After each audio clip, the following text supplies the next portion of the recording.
Hello and welcome to Runkle of the Bailey. My name is Ian Runkle. I'm a Canadian criminal defense and firearms lawyer. Today I want to talk about the case of Price and Smith & Wesson Corporation. And this latest decision just came out December 24th, 2021, so Christmas Eve. What's happening in this case, if you're not familiar with it, I did do a video on this previously, but it's been a while. A couple of the plaintiffs are people who were injured in the Danforth shooting, and the remainder of the plaintiffs here are their parents. They're suing Smith & Wesson, and they're also trying to have this declared as a class action because they want Smith & Wesson to be held liable for their injuries and the injuries of people like them. The basis for why they're saying Smith & Wesson should be held liable here is because Smith & Wesson sells the firearm that was used in this shooting and that they don't include authorized user technology in them, which is what is usually called smart gun technology. So essentially they're saying that had that happened, that they wouldn't have been injured, and therefore it's Smith & Wesson's fault that they're hurt. Now you might be wondering, why do they sue Smith & Wesson when in fact it wasn't Smith & Wesson that was actually doing the shooting? That was somebody by the name of Faisal Hussein. And the reason why is because the shooter doesn't have any money, but Smith & Wesson has money.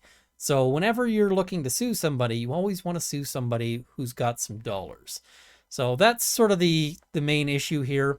Now, if this lawsuit is successful, what I suspect you'll see is gun dealers across Canada not wanting to have anything to do with Canada. Because if the notion is that anybody who sells a gun here can be liable if it doesn't have authorized user technology, well, then you wouldn't ever want to sell a gun here. Right now, this technology is not really ready for use. People brag about how, oh, it's got 80% reliability. And this is in like lab conditions, which means, it fires 80% of the time when an authorized user is trying to fire it. Well, if you're a sports shooter, if it fails 1 out of every 5 times you're trying to pull that trigger, you're going to lose whatever event. I mean, that is an unacceptably high failure rate. If I had a firearm that failed 1 out of every 5 times I tried to shoot it, I'd be throwing it out. I wouldn't even be trying to sell it to anyone else because that gun is garbage. The police, who you'd expect would be the biggest consumers of this, because police officers are pretty much the people with the biggest risk of the concern of somebody taking your gun. And that's because police are usually wearing a gun openly and they may be struggling with, with people and so forth. So police put a lot of care and attention and thought and money into issues like retention holsters to make sure that only the authorized officer can draw the firearm easily. And police want nothing to do with these technologies because they're just not reliable enough. You need something that's going to function in rain and snow and mud and potentially blood if the officer's been injured and is needing to return fire. And you need it to fire every time, not 80% of the time. So police officers who, as I said, you'd think that they'd be the people who really want this most of all, they won't touch it. Nobody wants these things. They're just, it's a nice idea. It's a sort of fanciful notion, but at this stage, the technology just isn't there, which is why these companies, notwithstanding the fact that they have some patents into ideas for how this might be done, this is why they're not doing it. However, right now, there's a class action lawsuit proceeding. It hasn't been certified as a class action yet. That's what the plaintiffs are trying to do. All of that gives us enough background here to talk about what's happening in the current motion. And that is, on June 30th, 2021, the plaintiffs delivered their motion record for the completion of the certification motion. Their motion was supported just by the 412-page affidavit of Kenneth R. Price, dated June 28th, 2021. So they're asking the justice to certify this as a class action, and the evidence that they're using is this 412-page affidavit. Now, if you're wondering, where have I heard the name Kenneth R. Price before? He's actually one of the plaintiffs. He's not an expert or anything along those lines. So that's what they're relying on. And then the justice continues, on the run-up to the second phase of the certification motion, the next procedural step would have been for Smith & Wesson to deliver its responding motion material. However, it did not do so. Instead, on October 5th, 2021, Smith & Wesson brought a motion for an order striking out paragraphs 19 to 25, including exhibits C to I, paragraphs 29 to 34, including exhibits K1 through L, of the Mr. Price's affidavit. The impugned paragraphs are set out below. So Smith and Wesson was, the next step they're saying would have been for them to file their own evidence, but instead they bring a motion saying, listen, before we do that, we want to actually redact some things from the affidavit that was filed. Those portions, they're saying, are not properly admissible before the court, and so they want them excised. And so that's what the court is deciding on today, is should those portions of the affidavit become part of, what the court considers in terms of looking at this certification motion. Now, the paragraphs in question are all this stuff scrolling across the screen. I'm linking the decision below so you can check out all that stuff if you want, but instead the justice summarizes it, which I think is kind of helpful here just to save some time. So by way of a summary classification, the impugned evidence proffered by Mr. Price is comprised of A, various documents about firearm-related crime statistics, B, statements regarding the development of authorized user technology for firearms and the U.S. patent process, C, 7 U.S. patents and 1 U.S. prosecution history, and D, a copy of the authorized user technology agreement signed in the year 2000. The copy was obtained from public corporate filings maintained by the U.S. Securities and Exchange Commission, the SEC. So that's what they want to knock out here. And the main issue is really whether Mr. Price is the appropriate person to be testifying about this stuff. Or, because some hearsay is admissible in these proceedings, but the question is this going a little bit too far? Is this not venturing into expert evidence? Now, we also see that on November 28th, the plaintiffs brought a cross motion seeking leave to admit for the certification motion the affidavit of Mark A. Chapman, dated November 26, 2021. Mr. Chapman is an expert in U.S. patent law, including U.S. patent litigation. The plaintiffs seek to proffer Mr. Chapman's evidence as a precautionary measure to respond to any potential technical concerns regarding admitting U.S. patent documents through a lay witness. The plaintiffs submit that their cross motion is not an admission regarding the merits of Smith & Wesson's motion to strike various paragraphs in Mr. Price's affidavit. So they bring this second affidavit from a U.S. patent attorney or a U.S. patent expert. I'm not sure if he's actually a lawyer or what's going on there. They're not really clear on that. So that's the basis of the issue is, should the court hear these portions of the, of this affidavit? And if not, why not? So ultimately what the court decides is that it is going to strike out this portion of the testimony. And I'm not going to go through all of their reasoning for that because it's quite long. And ultimately, I think that this is kind of an intermediate step. So I'm not going to make this a hugely lengthy video. But what the court ultimately says is, listen, this is a matter for some sort of expert. And Mr. Price isn't an expert. They say, if you're going to testify about what the meaning of a patent is, you got to have somebody who actually can provide some detail as to that. So, and I'll just quote a little bit here just so that we can, have a little bit of the case background. It says, during the argument of the motion to strike, the plaintiff's counsel conceded that should the action be certified, there would be an expert testimony about the design defect. However, plaintiff's counsel submitted that at this pre-certification stage of the action, Mr. Price's layperson's evidence about the existence of the patents establishes some basis in fact for the common issue that there was design negligence. However, as I noted in the introduction to the analysis and discussion portion of these reasons for decision, I cannot make a determination of whether the mere existence of the patents establishes some basis in fact for the common issue that there was design negligence. So some basis in fact is a really low standard, right? It's just, is this not crazy is kind of what the standard comes down to. Is there some evidence that tells us what's going on here? And the plaintiffs are saying, listen, just the sheer existence of these patents tells us that. But if you know anything about patent law, and I don't pretend to know a lot about patent law, but you can get a patent for, inventions on pretty sort of shaky ground. Just because you have a patent for something doesn't mean it's a good solution to a problem or that it works really well or anything like that. You can get a patent for all sorts of things.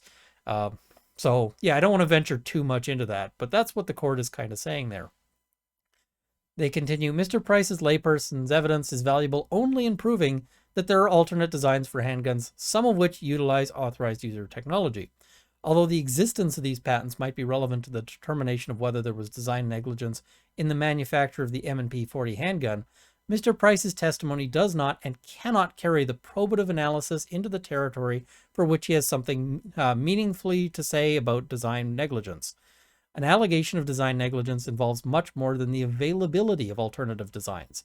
The risk-utility analysis of a design negligence case raises complex engineering issues beyond the experience and knowledge of a layperson. So the question here isn't just, could you do it in a different way? It's, what would the costs of that be? Because let's say that, you could make a car that is 100% safe for the drivers and the occupants. And I mean, you could. We call it a tank. And even, a tank is not going to cause any problems for the occupants in ordinary roads, situations. If you run into a bus with a tank, the bus loses. I'm not going to pretend I'm a tank expert here, and I will probably get some military people chirping at me going, maybe not so much. But as a general sort of illustration, the problem is that that tank is going to cost millions of dollars. It's going to be incredibly expensive to fuel and, keep on the roads. And there's also a cost associated with, having tanks on the road, because, if you get run over by a tank, you're much more likely to die on the opposite end. All of these kinds of things become considerations when we start looking at product liability lawsuits, because, if you're saying, hey, listen, Volvo, you're liable because your vehicle isn't a tank, you got to ask, what are the downsides? You can't just look at the upsides here. It's got to be a full consideration, and that raises engineering issues. So that's really what the court is saying is, listen, this layperson just pointing and saying a patent exists doesn't solve that at all. So, in other words, in the immediate case, it has to be someone other than a layperson to provide the factual logic and theory to explain why Smith & Wesson's having 7 patents that utilized authorized user technology is some basis in fact that there is a common issue about design negligence. In the immediate case, an expert is required to connect the some basis in fact dots about the design negligence common issue. So, those paragraphs are struck out of the affidavit. They can't rely on that stuff. Similarly, the evidence about crime-related statistics, the court strikes that out as well. They say Mr. Price is not the person to give this hearsay evidence. And the justice actually makes a suggestion about some of these things and says, hey, you're going to get to cross-examine some of Smith & Wesson's people. So the suggestion that they say here is, accepting for the sake of argument that the submission is correct, it seems preferable to simply ask one of Smith & Wesson's witnesses for the certification motion what Smith & Wesson actually knew about gun crime and its connection to authorized user technology. And they say the same thing about the authorized user technology agreement. So listen, why don't you just ask Smith & Wesson? They can tell you what they knew or didn't know about all of this. Now, you might be wondering, what does this mean? Okay, so they've struck some stuff out of the, out of this affidavit. Does that mean that the plaintiffs are going to lose? Well, no. What's actually going to happen is that the justice is giving them leave to file a supplementary motion record. So he's saying, listen, it wouldn't be fair if I just knocked this stuff out and didn't give you an opportunity to give a new affidavit in order to solve these problems. So plaintiff is going to have to come back with some expert evidence, and we'll have to see if they can do that.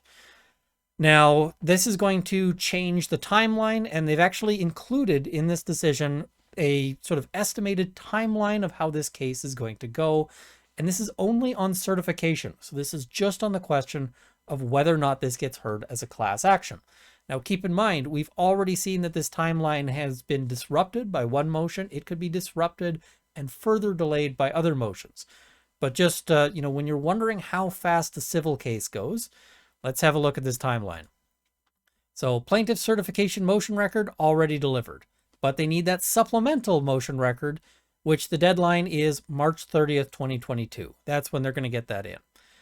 Defendant's responding motion, or motion record rather, by June 30th, 2022. Plaintiff's reply motion record, if any, by August 15th, 2022. So once the defendant gives some evidence, the plaintiffs are allowed to reply to that. Cross-examinations on all of this evidence that's submitted to happen by September 15th, 2022. Plaintiffs' factum by October 15th, 2022. Defendant's factum by November 15th, 2022. The reply factum by November 30th, 2022. And the motion itself to take place December 12th to 15th, 2022. So the very end of this year. And I can almost guarantee that this decision is going to itself take some time. So they might have a decision on this before, certainly not before Christmas of this year, but sometime early in the new year of next year. And again, that's just on the certification motion. After that, they're going to have to actually hear the case and hear what's going on in it. So this one is not going to be happening anytime soon. It's going to be a long time in the pipe, but yeah, I just wanted to give you guys an update because quite frankly, this is a really big and really important decision because ultimately the consequences of this could see, I mean, if it turns out that the court says, yeah, you're on the hook if you didn't include, this technology, well, nobody's going to want to sell a gun in Canada at all because the technology, nobody wants to buy it. And, nobody's going to want to, even if they did have technology, you're not going to want to potentially be on the hook for any liability for criminal use of things just because somebody found a way to disable it. Keep in mind the timeline that I mentioned. Gun was stolen in 2015, used in a shooting in 2018. There is no technology on the market that can't be bypassed in 3 years. You could build a whole gun from scratch in 3 years. So yeah. Anyway, thank you for watching. I just wanted to give you guys an update on this one. It's not the most exciting update, but this is a really important case. So I'm going to keep watching for updates as they come out. I should note here, I'm not associated with Smith & Wesson in any way. They haven't given me anything to make this video, although, hey, if you guys want to send me something, I wouldn't say no. But regardless, yeah, thank you for watching. Please like this video. Please share it with your friends. Subscribe to see more content. I want to thank my Patreon supporters at the $50 level, Jonathan Wheeler, Canada's National Firearms Association, Mike, Kyle Martin, the CCFR, and Canadian Shooting Sports Association. At the $30 level, Sights and Arms Limited and Marc-Olivier Damour. And at the $20 level, Peter Hilger, Matt Ward, Mark Whittington, Jane Babin-Luxer, Dale Nesbitt, Cameron Johnson, Bruno R., Andrew Elsich, and Aaron Delsu. I hope I got that right. Please let me know if I didn't, because, yeah, I'm still working on that one. So, yeah, once again, thank you for watching. I also want to thank everybody in the crawl that will be immediately following. Let me know what you think. I think this is a big case, and it's going to take a while to work its way through the courts, but it's an issue of concern for me. I guess I'll leave it there. Anyway, see you next time.